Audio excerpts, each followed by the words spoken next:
Dear Kir, Emmanuel, and thank you for co-hosting today's meeting. Dear friends, leaders, I'm happy that we have today's conversation. About an hour ago, we had conversation with the United States team about possible security guarantees for Ukraine, and we are working on a framework document, and it must be strong enough to truly work.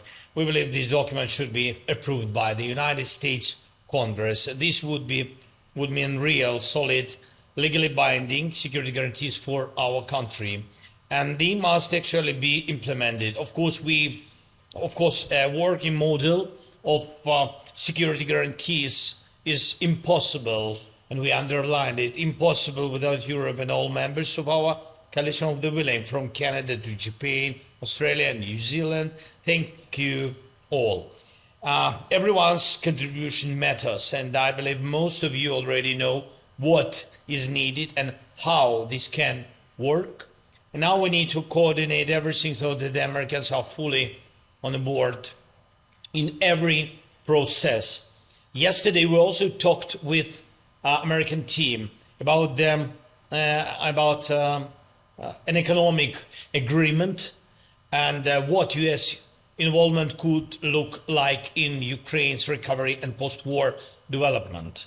And also yesterday we sent the American team a revised version of the framework document we worked on. It includes 20 key points.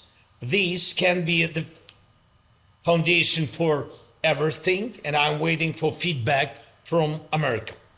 It's very important that I thank Mark Rutte and every leader who keeps emphasizing this, that you personally, along with your defense ministers and military leadership, continue working together through the Pearl program. And this program needs to be actively filled with content and concrete actions.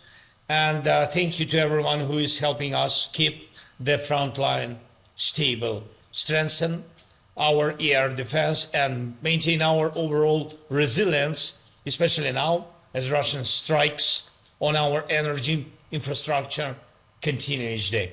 And I urge everyone to move forward as quickly as possible on the issue of using frozen Russian assets. I'm grateful for the leadership of the EU, of Ursula von der Leyen, Antonio Costa, and everyone who is helping. And this is truly necessary, and it will make a significant contribution to our security, our shared security.